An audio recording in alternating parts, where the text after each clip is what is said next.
이제 요 1장은 이제 그런 에피소드들입니다. 네. 2장은요?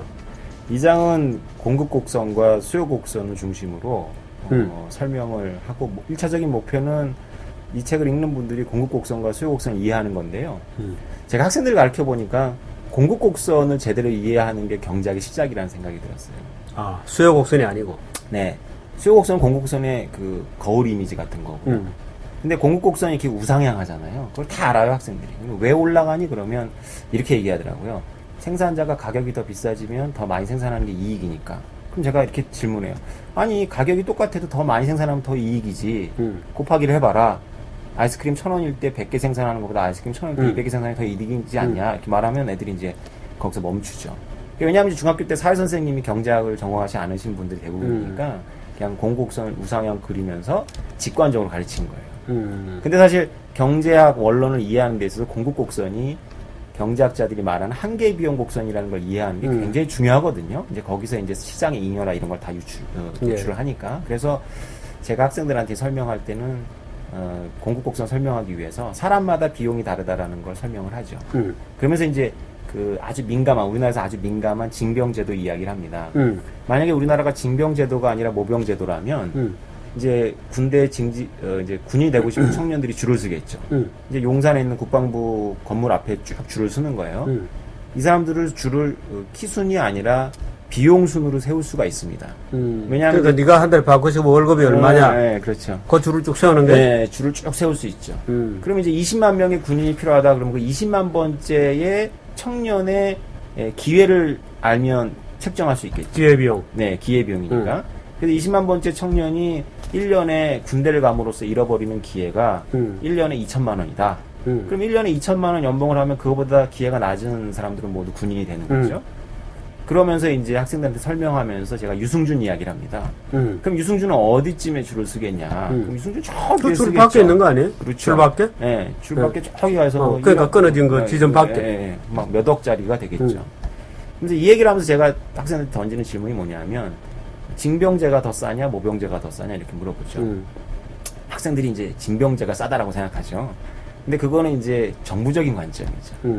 이제 사회적 비용을 고려하면 경제학자들이 말하는 사회적 비용이라는 게 별게 아니고 개인들의 비용을 합한 게 사회적 비용이잖아요. 예. 그러면 사회적 비용을 생각하면 징병제가 제일 비싸죠. 징병제가 모병제랑 같아질 때가 있죠. 국방부 장관이 뭐 이렇게 천리안을 갖고 있어서 비용이 가장 낮은 사람부터 20만 명을 딱 뽑으면 징병제도 모병제랑 비용이 같지만 그럴 수는 없으니까 거기에 이제 유승준도 섞여 들어오고 이승엽도 섞여 들어온다는 거죠. 그러면 이승엽이 이제 천문학적인 그런 연봉을 포기하고 군인이 돼야 되는데 그건 개인한테 너무나 이제 가혹하잖아요. 그래서 우리나라에서 박찬호 선수가 LA 다저스 잘 나갈 때 이 스포츠 선수에 대한 어떤 그런 병역 문제를 해결하라. 그래 여론이 비등해서 뭐 그 당시 이제 박찬호법이라는 별칭으로 불리는 뭐 국제 대회 입상하면 뭐 동메달 따고. 아, 그렇게 된 겁니까? 그럼요. 그 뿌리가? 네, 뿌리가 그렇죠. 차범근은 군대 갔다 왔어요. 분데스리그에 있다가 불러다 군대 갔다 와서 다시 독일 가서 더 잘했죠. 아, 그랬나요? 차범근 그래서 괴물 같고. 근데 박찬호 때문에 이제 그 법이 만들어졌는데 축구는 이제 DJ 정부 때 사실은 축구를 가지고 3등 할 수는 없잖아요, 우리나라가. 근데 16강 됐을 때 이제 청와대 입세십전 자리에서 홍명보 선수가 자기는 군대 문제 해결됐으니까 김대중 대통령이 뭘 원하냐 그랬을 때 군대 문제 해결해 달라 그랬더니 마침 또 그 자리에 병무청 장관이 병무청장이 있어서 그랬더니 대통령이 검토해 보겠다 이렇게 했죠. 어떤 세팅이었겠죠. 그래서 그 당시에 여론하고 해가지고 축구는 이제 월드컵 16강으로 이제 되는데 그게 스포츠 스타들은 군대 면제되면 막 축하한다는 댓글 올라오고 막 이래요. 예. 근데 연예인들 군대 안 갔다 그러면 난리 나잖아요. 싸이도 그래서 2번 갔죠, 군대. 근데 학생들한테 물어봐요. 그러면 왜 스포츠 선수가 군대를 안 가면 뭐 이렇게 해서 자격이 있으면 우리가 축하를 해주는데 연예인에 대해서는 그러냐? 그러면 학생들이 이제 국위선양 이런 얘기 하죠. 그래서 그런 이야기도 좀 써놨습니다. 그래서 그런 얘기도 있고. 네. 어디 보니까 마이클 샌델 얘기도 있는 것 같습니다. 네, 그거는 앞에 서문에서. 서문에 있었던 거예요? 제가. 제가 이 책을 받아가지고, 받자마자 거의 한 3분의 2 정도 읽었어요. 그래서 아주 3분의 1 정도 아직 남겨놓고 있는데, 또 재밌는 얘기. 농부들이 풍년을 싫어하는 이유도 있고, 네. 금주령이 실패한 이유. 부자에게 세금을 매길 수 있을까? 이거 무슨 말이지? 부자에게 세금 많이 매기고 있지 않습니까? 부자에게 세금을이라는 게 이제 구호였죠, 어느 정당에. 예. 근데 그래서 저는 그 논술을 가르치면서 그 구호를 가지고 학생들하고 이제 경제학 모형을 많이 설명하는데, 이제 경제학자들이 세금의 귀착 문제라고 하는 거죠, 이게. 세무 당국이 소비자한테 세금을 거둘 수도 있고, 공급자한테 세금을 거둘 수도 있는데, 일반인들이 이제 그것을 보고 누가 세금을 냈다 이렇게 생각하지만, 실제 경제적인 원리에서는 누구한테 세금을 걷느냐는 중요하지 않죠. 예. 결국 누구에게 세금이 돌아가느냐가 중요한데. 귀착되느냐. 네. 예. 그것이 아주 단순한 모형에서는 그 탄력도로 설명이 되죠. 예. 예. 수요 곡선이 탄력적이고 공급 곡선이 비탄력적이면 공급자가 세금을 내게 되고요. 공급 곡선이 비탄력적이면 공급자가 내게 되죠. 그러면 이게 경제학적인 거는 전부 그래프지만 사실 이게 다 개념이에요. 그래서 탄력도라는 거는 결국 선택 대안이거든요. 그래서 탄력적이라는 건 뭐냐면 가격이 올라갔을 때는 많이 안 사고 가격이 내려갔을 때 많이 산다는 거는 자기가 다른 대안이 있다는 얘기잖아요. 결국 그래서 세금의 귀착 문제는 어떤 거냐면 어떤 함수냐면 세무당국이 누구한테 세금을 걷어내느냐가 아니라 누가 더 대안이 많으냐예요. 예. 근데 보통 이게 약자들이 대안이 없어요. 그래서 골프장에다가 세금을 매겨도 골프 치는 사람은 뭐 동남아 가서 골프 칠 수도 있고 아니면 다른 레포츠를 할 수도 있는데 골프장에서 종사하는 사람들한테는 그런 선택 대안이 별로 없잖아요. 그럼 이 사람들이 결국 그 세금만큼 깎아줘서 다시 골퍼를 불러들이겠죠. 그러면 세금이 누구한테 귀착된 거냐면 골프장 캐디한테 귀착된 게 됩니다. 그렇습니다. 네. 그래서 그런 이야기를 학생들한테 소개해주면 학생들이 좀 충격을 받죠. 사실 경제 원칙을 또는 경제의 원리를 이해한다는 것은 세상이 작동하는 원리를 이해한다는 거하고 똑같은 거죠. 네. 근데 되게 사람들은 이제 눈에 보이는 것만 보고 실제로 눈에 안 보이는 내밀한 흐름은 잘 인식을 안 하려고 그것은 무슨 법으로 막으면 된다 이렇게 쉽게 생각하고 그런데 사실은 그렇게 잘 안 되죠. 네. 근데 저는 최근에 경제민주화 슬로건이라든지 지금 박근혜 정부가 하려고 하는 그런 것들도 사실은 눈에 보이는 것만 자꾸 이렇게 추구하려고 하는. 네. 그래서 결국에는 나중에 예기치 않았던, 그렇죠. 물론 사실은 다 예상했던 네. 참 어처구니 없는 결과를 불러낼 거라고 걱정하는데 이제 둘째 부분은 이제 그림도 그래프도 좀 있고 네. 그런 것 같습니다. 뭐 말하자면 이런 이제 그래프들도 있고 뭐 이렇습니다. 농부들이 풍년을 싫어하는 이유 뭐 이런 거 있고 시장 풍년 돼봤자 우리는 아무것도 없어요. 뭐 그죠? 시장의 손실 뭐 이런 수요 공급 소비자 인여 뭐 생산의 외구성 이제 경제학의 소위 기초 개념들을 네.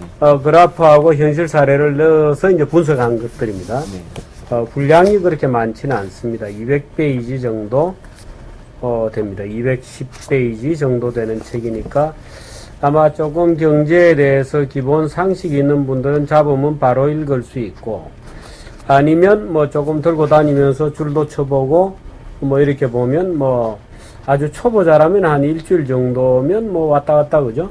충분히 볼 수 있는 그런 책입니다. 책값이 얼마나 됩니까? 14,000원이군요. 예. 좀 언제 나왔죠 이게? 열흘 됐습니다. 열흘 됐습니까? 네. 자, 다시 한번 소개해드리겠습니다. 또 마지막으로 하실 얘기 없어요? 뭐 책 많이 읽어달라는 거 말고.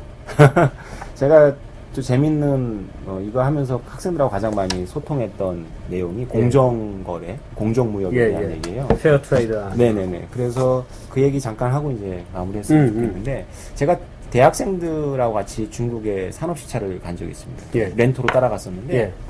가서 현대자동차 공장도 보고 폭스바겐 공장도 보고 뭐 LG전자 반도체 공장도 봤어요. 근데 제 역할이 이제 호텔로 돌아왔을 때 밤에 이제 세미나를 해주는 건데 학생들이 그런 거 관심 별로 없죠. 여행 왔으니까. 근데 하루는 이제 우리나라 뭐 중소 스포츠 업체가 거기 가서 하는 그런 스포츠 용품 공장을 갔는데 뭐 본드 냄새가 장난이 아니었어요. 뭐 이렇게 다 본드더라고요. 뭐 만드는 모든 공정이. 그런가요? 그렇죠. 그래서 막 이렇게 테니스 공이 딱 고무공이 내려오면 본드 풀 위에서 춤을 이렇게 한 바퀴 돌면 그 위에 이제 가죽을 붙이는. 그렇죠. 이게 다 이게 저도 처음 봤는데 이렇게 다 꼬맨 자국은 다 이게 장식이에요. 다 본드를 이렇게 하더라고요. 그 본드 냄새가 얼마나 지독하겠어요. 물론 이제 환기통에 돌아가지만 한계가 있죠.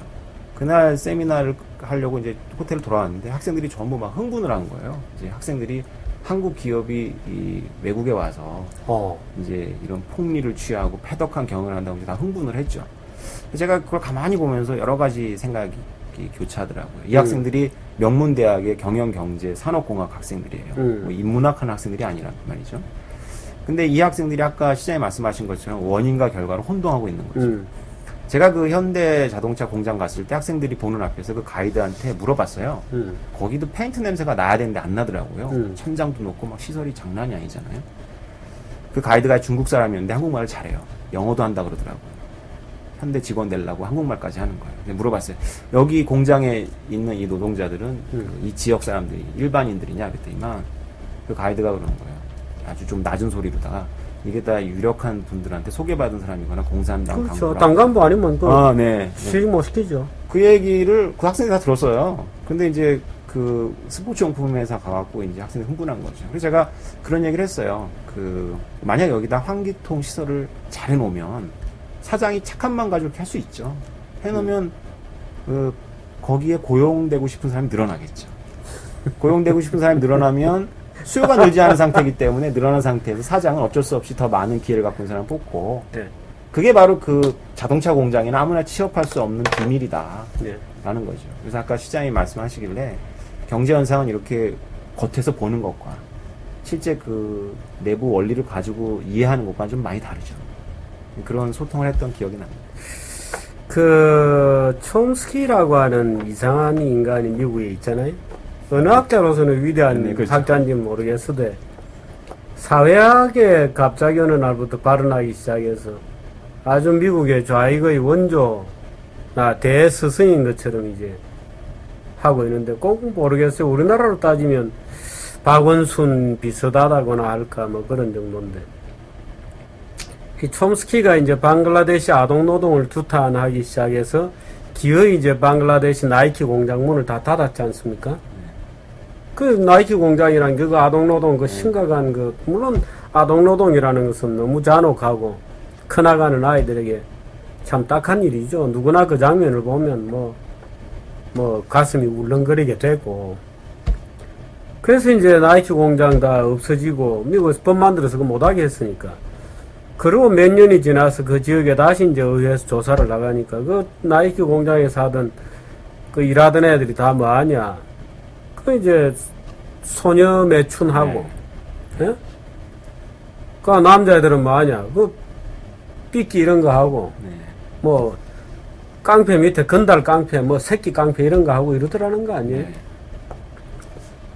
그게 참 그게 쓰레기통 뚜껑만 닫는다고 그게 쓰레기 처리를 해야지 그렇죠. 그게 되는 게 아닌데 사람들은 간혹 가다가 그런 위선적인 생각들을 하죠. 근데 초창기 때 우리나라에서 대목교나 하는 그런 학생들 모아서 중국 가면은 다 그렇게 불평했다는 거 아니에요. 왜 중국에는 화장지가 이렇게 개파이냐고 화장실 가서 일을 봐야 그렇게 파이냐고 투덜투덜 했다는 얘기들이 있는데 뭐 그 생각이 나네요.